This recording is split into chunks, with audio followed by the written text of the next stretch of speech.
I'm Kaiser Martinez, I'm Seth Marick. And I'm JT Pollart. and this is the financial crisis of 2008. Worldwide crisis and max bank problems are what describe the financial crisis. The financial crisis greatly affected USA and Europe. In Europe, it affected Iceland and southern and developing countries. The build-up to this financial crisis started all the way back in the 1970s and the early 80s. Some of these deregulation factors were the Community Reinvestment Act, the Jimmy Carter's IDMCA, the Germain Depository Institution Act, and later on the Securities Exchange Commission. And this started with an early series of corporate scandals in the 9/11 attacks. The Federal Reserve lowered the federal funds rate from 6.25% to 1%. This is with the aim to boost the economy. This was able to make the businesses and consumers to obtain mortgages at bargain rates. This caused an upward spiral in the home purchases, which they took advantage of. Subprime borrowers were also able to buy a house. Banks sold those loans to the Wall Street banks, which opened up a secondary market.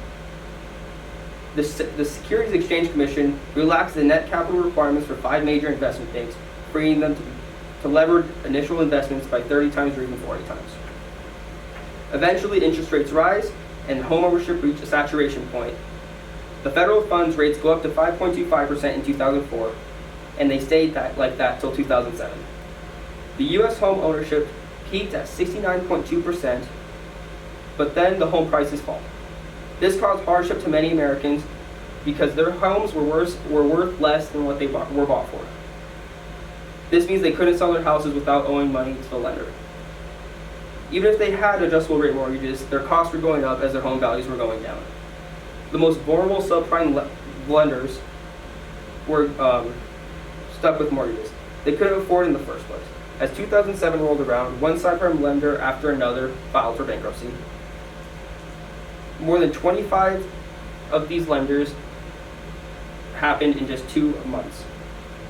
By June, Bear Stearns stopped redemptions of 2 hedge funds, prompting Merrill Lynch to seize $800 million in assets from the funds. The general start point that we were using was when the Lehman Brothers filed for bankruptcy, the biggest close in U.S. history. The financial crisis of 2008 had many effects on America and the world. One effect of the financial crisis was rising unemployment. Unemployment rates spiked over 10%, and 3.8 million Americans had their homes foreclosed on. The FDIC was also greatly affected, as 489 FDIC-insured banks had failed. The Federal Reserve had finally stepped in and sparked the FDIC into action. Real estate was affected immensely. Mortgages relative to GDP rose from 49% to 73%.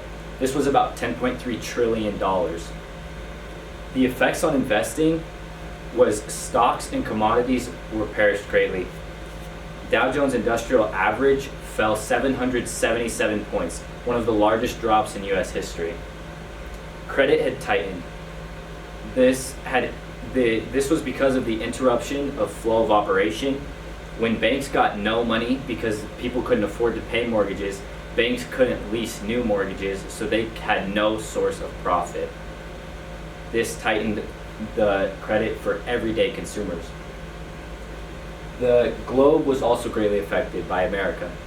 Global dependence was on the U.S. demand, as the U.S. accounted for 1/3 of global consumption.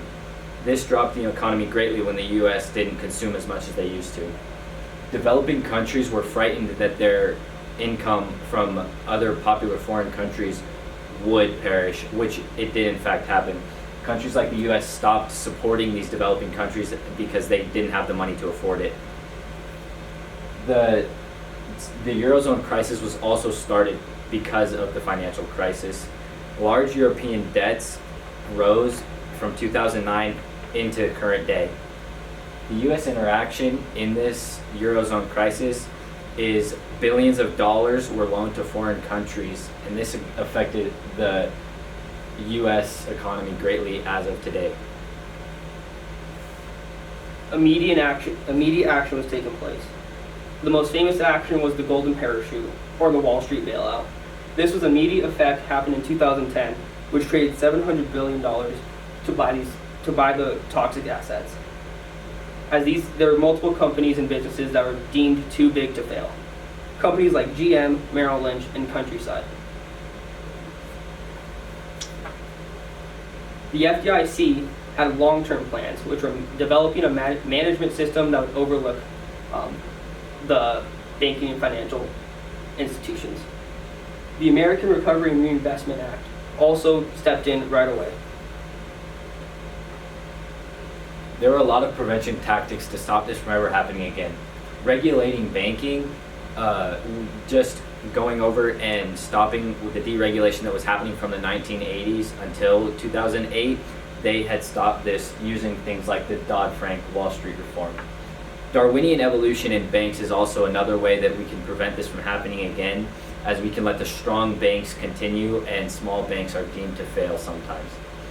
Harsher consequences are also a good way to prevent these people from creating another financial crisis.